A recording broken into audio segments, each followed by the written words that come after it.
आइए रुख करते हैं अब खबरों की ओर। एवं अभिनंदन। मैं एक छोटी सी कविता प्रस्तुत करना चाहता हूँ।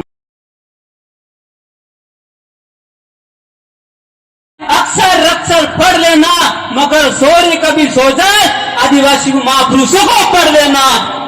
इसी कहने को मैं मांग प्रदान करता हूँ सभी भाई को।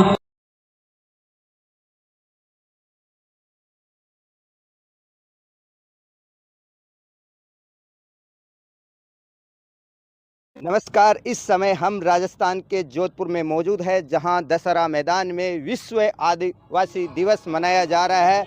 और इस समाज की बात की जाए तो ये प्रकृति के बहुत ही करीब जो समाज है, जो हमेशा देश में जो अच्छी जो प्रकृति के जो प्रतीक है वही जुड़ा हुआ अभी तक है। और इन्होंने प्रकृति के जो अगर करीब माना जाता है वो समाज है। और आज आदिवासी दिवस मना रहे हैं, इसको लेकर बताइए सर।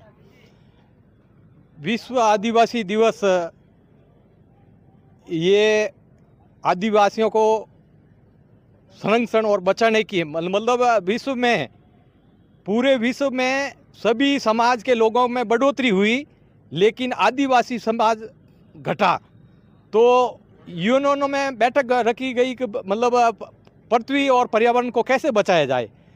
तो वहाँ पर मतलब कुछ जानकारियाँ ली गई तो कि पृथ्वी को बचाने के लिए, तो पर्यावरण को बचाने के लिए तो कि 10% आदिवासी लोग कम हुए, तो आदिवासियों को संरक्षण दिया जाए, आदिवासियों को बचाया जाए, तभी ये पर्यावरण बचेगा, ये धरती बचेगी।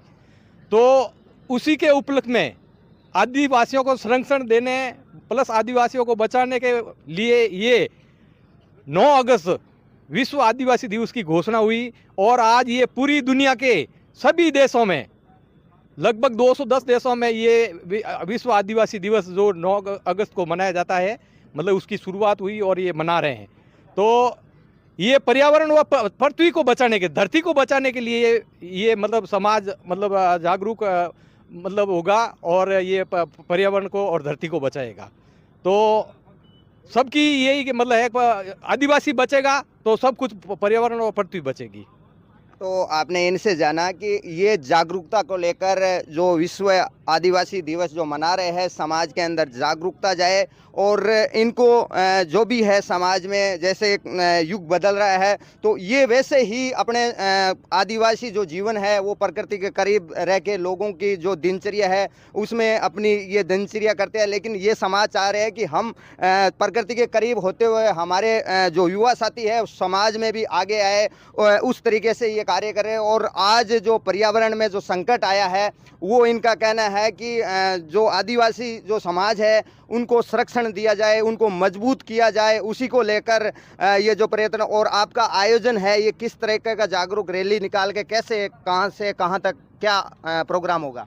ये प्रोग्राम यहाँ मतलब राउंड का चबूतरा से मतलब 12 बजे के आसपास रैली रवाना होगी, जो 12वीं रोड चौराया जाएगी। 12वीं रोड से 5वीं रोड, 5वीं रोड से शनिश्चर जी का थान, शनिश्चर जी का थान से जालोरी गेट, और जालोरी गेट से वापस गोल्ड बिल्डिंग की तरफ मूव करेगी।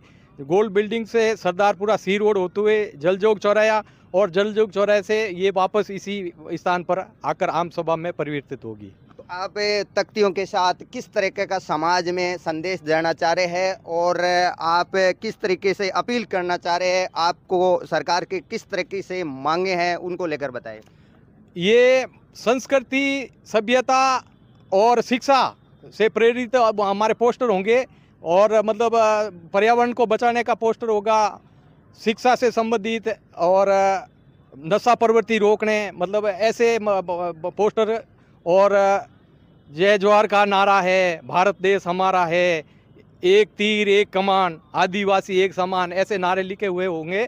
और वही मतलब हमारा उद्देश्य है कि इस पृथ्वी को कैसे बचाया जाए, पर्यावरण की सुरक्षा कैसे की जाए, जल जमीन जो अभी जल जमीन और जंगल जो नष्ट हो रहे हैं उनको कैसे बचाया जाए, यही संदेश दिया जाएगा सब। आप सरकार में जागरूकता के लेकर किस तरीके की भागीदारी चाहते हैं, उसके बारे में क्या कहना चाहोगे? हम तो सरकार से यही भागीदारी चाहते हैं कि जो भी ये आदिवासी हैं इनको संरक्षित किया जाए, इनको सुरक्षा मुहैया किया जाए, इनको जल जमीन से जो भगाया जा रहा है ऐसा नहीं किया जाए। मतलब इनको पूरा अधिकार है, जो हक है मतलब संविधान में जो अनुसूची 5 और 6 है, उनको सब जगह जो जहाँ जहाँ आदिवासी निवास करते हैं वहाँ पे उनको लागू किया जाए और इनका संरक्षण किया जाए। तो आपने इनसे जाना जो प्रकृति के बहुत ही नज़दीक अगर जो समाज माना जाता है वो विश्व आदिवासी दिवस जो मनाया जा रहा है वो समाज है। और यहाँ आज जोधपुर में रैली के माध्यम से नशा को लेकर पेड़ पर्यावरण को लेकर भी ये जो समाज है आगे आके लोगों को जागरूक करेंगे। इसी को लेकर आदिवासी दिवस बिल्कुल शांति और पूरे भावपूर्ण तरीके से यहाँ पूरी तैयारी के साथ जो शुरू हो चुका है और ये मनाया जाएगा। जय हिंद, जय भारत, वंदे मातरम। साउंड बिल्कुल बंद कराता हूँ। भारत देश हमारा है, आदिवासी एक समान। लगाओ लगाओ नारा। ये अंगड़ाई है, आगे